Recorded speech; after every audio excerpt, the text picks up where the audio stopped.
ये आकाशवाणी रायपुर है। प्रादेशिक समाचार बुलेटिन के साथ मैं विभाष कुमार झा।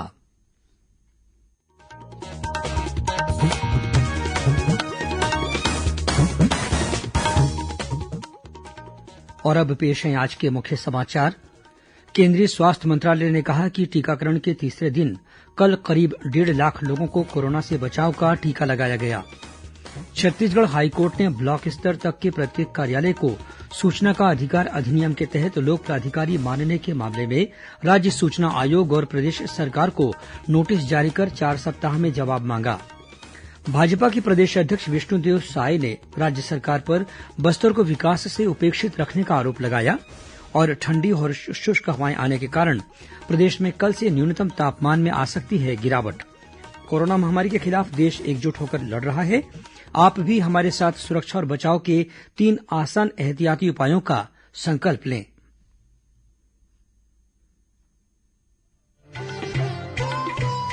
कोविड-19 से बचाव और सुरक्षित रहने के 3 उपाय। मास्क लगाएं, 2 गज दूरी है जरूरी, सुरक्षित दूरी रखें, हाथ और मुंह साफ रखें। और अब समाचार विस्तार से। केंद्रीय स्वास्थ्य मंत्रालय ने कहा है कि 25 राज्यों और केंद्र शासित प्रदेशों में कोरोना टीकाकरण के कुल 7,704 सत्र आयोजित किए गए हैं। टीकाकरण के तीसरे दिन कल 1,48,000 से ज्यादा लोगों को टीका लगाया गया। इस बीच अखिल भारतीय आयुर्विज्ञान संस्थान एम्स के मेडिसिन विभाग के प्रोफेसर डॉक्टर पीयूष रंजन ने आकाशवाणी से बातचीत में कहा कि कोरोना का टीका लेने के बाद भी लोगों को मास्क पहनना, सुरक्षित दूरी बनाए रखना और व्यक्तिगत स्वच्छता जैसी सुरक्षात्मक सावधानियां बरतनी चाहिए। कोई भी वैक्सीन हमें अतिरिक्त सुरक्षा कवच प्रदान करता है, लेकिन अतिरिक्त सुरक्षा कवच होने का यह मतलब नहीं है कि जो आपको इस बीमारी से बचने के लिए और खुद की इम्यूनिटी को बढ़ाने के लिए जो कोई भी आपके दूसरे तरीके हैं, उनके अनुपालन में किसी भी तरह की कोई कोताही बरतनी है। इंजेक्शन लेने के 6 हफ्ते तक आपको उतनी ही रिलीजियसली और रिगरसली बाकी प्रोटेक्टिव मेजर्स जैसा कि मास्क पहनना, सोशल डिस्टेंसिंग रखना और पर्सनल हाइजीन का ध्यान रखना, इसे आपको नियमित तौर पर उसी तरह से अनुपालन करते रहना है।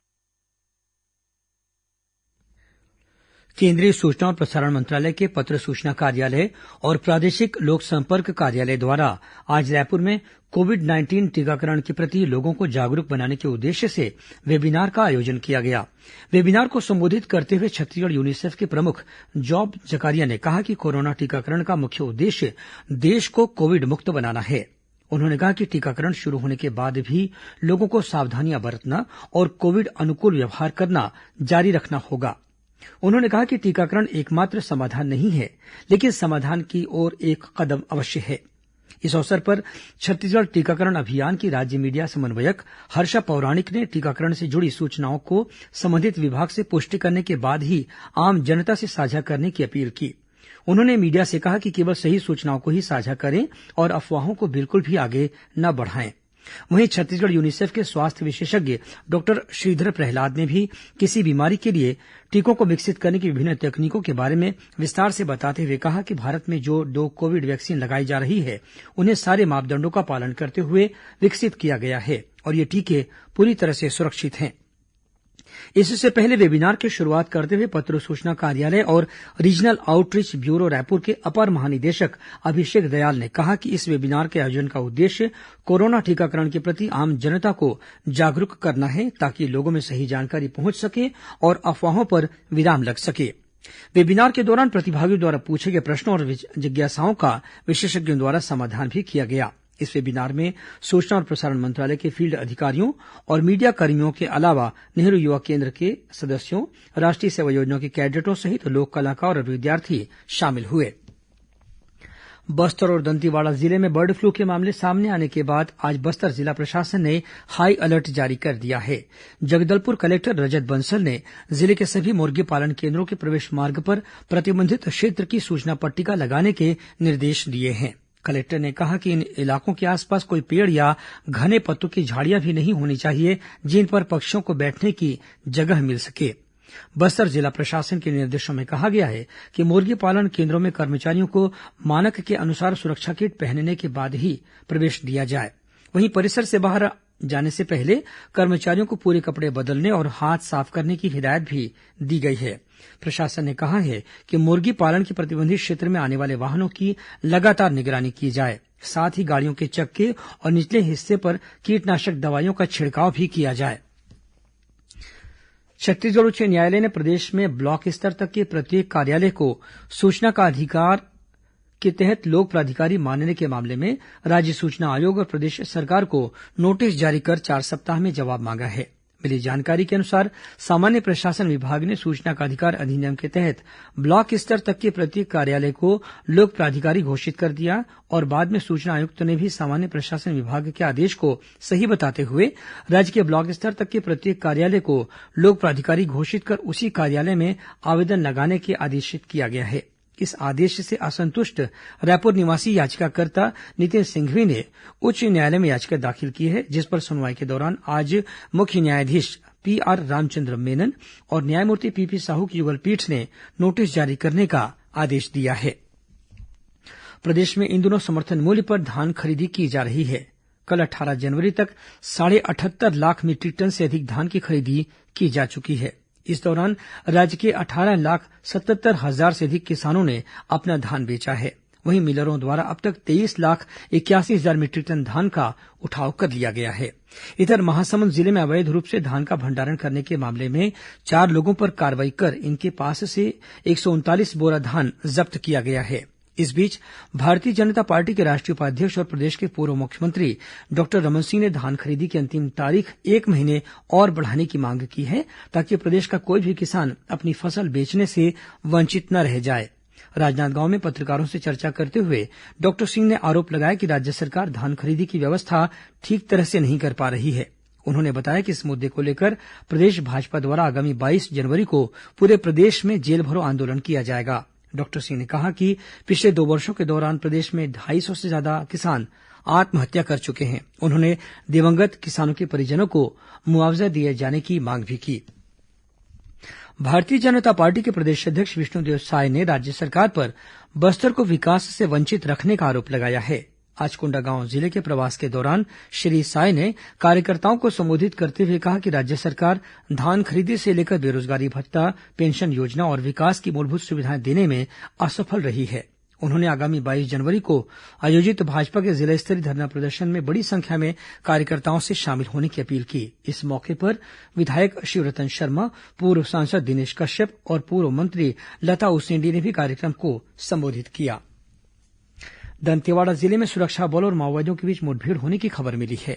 जिले के पुलिस अधीक्षक अभिषेक पल्लव ने बताया कि बोलागुंडा की पहाड़ियों में माओवादियों के छिपे होने की सूचना मिली थी। इसके बाद district reserve guard DRG, special task force STF और जिला पुलिस बल का संयुक्त दल मौके के लिए रवाना हुआ। सुरक्षा बलों की पहाड़ी पर पहुंचते ही माओवादियों ने अचानक फायरिंग शुरू कर दी। दोनों ओर से हुई गोलीबारी के बाद माओवादी पहाड़ियों की ओट लेकर भाग खड़े हुए। सुरक्षा बलों ने मौके से माओवादी साहित्य, कारतूस और माओवादी सामग्री बरामद की है। उधर सुकमा जिले के केरलापाल इलाके में गश्त के दौरान सीआरपीएफ और डीआरजी की संयुक्त टीम ने एक स्थायी वारंटी माओवादी को गिरफ्तार किया है। जिले के पुलिस अधीक्षक कन्हैयालाल ध्रुव ने बताया कि गिरफ्तार माओवादी पर विभिन्न हिंसक घटनाओं में शामिल रहने का आरोप है। प्रादेशिक समाचार आप आकाशवाणी रायपुर से सुन रहे हैं। छत्तीसगढ़ की खबरों से है आपका वास्ता और खबरों की विश्वसनीयता से है हमारा वास्ता। आकाशवाणी समाचार रायपुर के प्रादेशिक समाचार बुलेटिन के साथ ही हमारे समसामयिक कार्यक्रम आप रेडियो के अलावा अपने मोबाइल पर भी सुन सकते हैं। आकाशवाणी समाचार फेसबुक, ट्विटर और यूट्यूब पर भी उपलब्ध है। हमारा Facebook page Chhattisgarh news on AIR, Twitter handle CGAIR news और हमारा यूट्यूब चैनल है छत्तीसगढ़ AIR न्यूज। तो अब रेडियो के साथ ही आपके मोबाइल के जरिए भी हम पहुंच रहे हैं आप तक। छत्तीसगढ़ की हर खबर के लिए सुनते रहिए आकाशवाणी समाचार।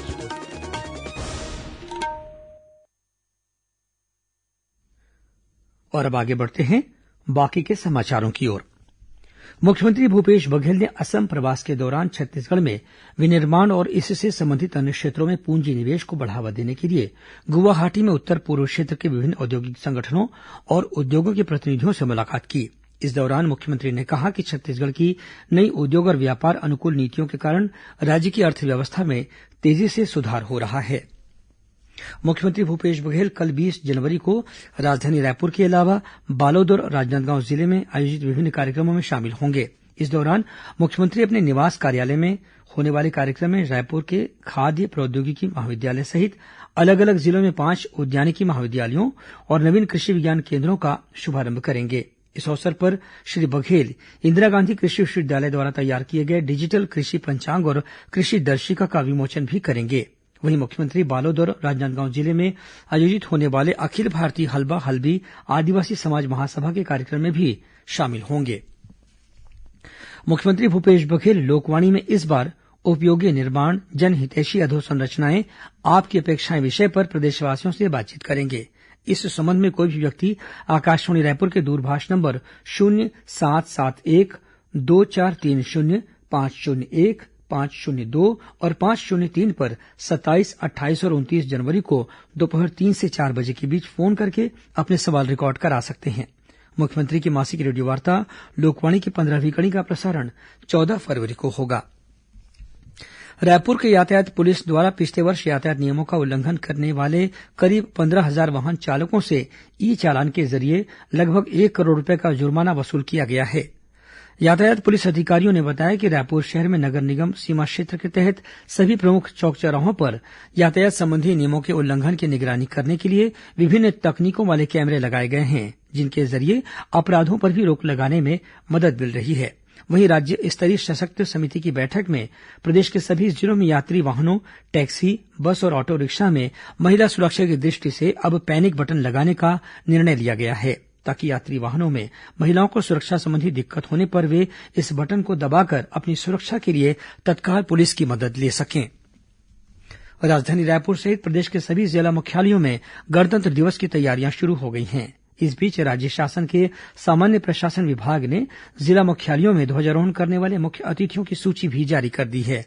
इस बार ध्वजारोहण के लिए मंत्रियों के साथ संसदीय सचिवों को भी मुख्य अतिथि बनाया गया है। इसके अनुसार मुख्यमंत्री भूपेश बघेल जगदलपुर में तिरंगा फहराएंगे।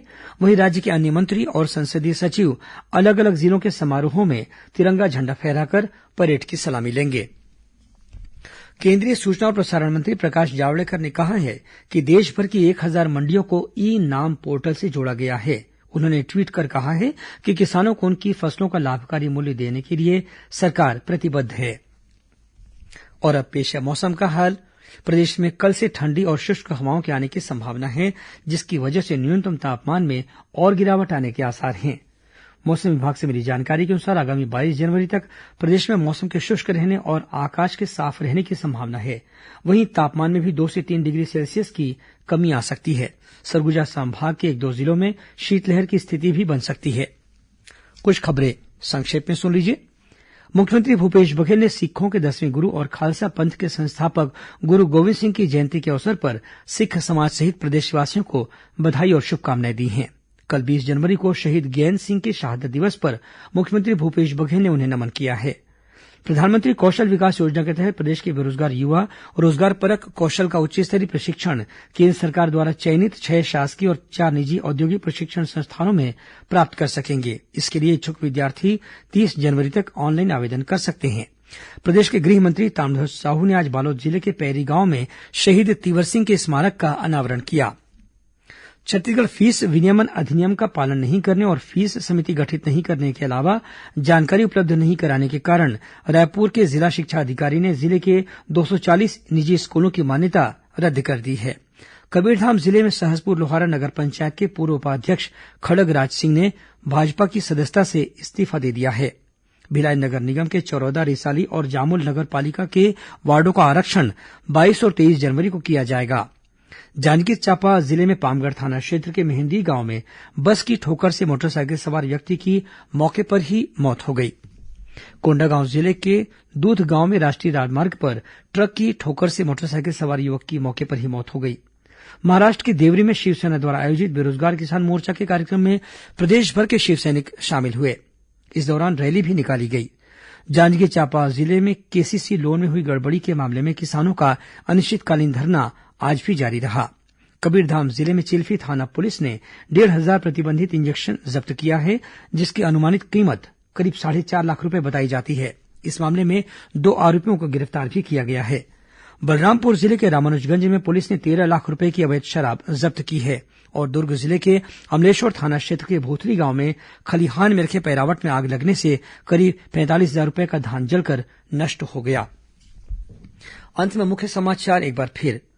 केंद्रीय स्वास्थ्य मंत्रालय ने कहा कि टीकाकरण के तीसरे दिन कल करीब 1.5 लाख लोगों को कोरोना से बचाव का टीका लगाया गया। छत्तीसगढ़ हाईकोर्ट ने ब्लॉक स्तर तक के प्रत्येक कार्यालय को सूचना का अधिकार अधिनियम के तहत लोक प्राधिकारी मानने के मामले में राज्य सूचना आयोग और प्रदेश सरकार को नोटिस जारी कर 4 सप्ताह में जवाब मांगा है। भाजपा के प्रदेश अध्यक्ष विष्णुदेव साय ने राज्य सरकार पर बस्तर को विकास से उपेक्षित रखने का आरोप लगाया और ठंडी और शुष्क हवाएं आने के कारण प्रदेश में कल से न्यूनतम तापमान में आ सकती है गिरावट। इसी के साथ प्रादेशिक समाचार बुलेटिन समाप्त हुआ। नमस्कार।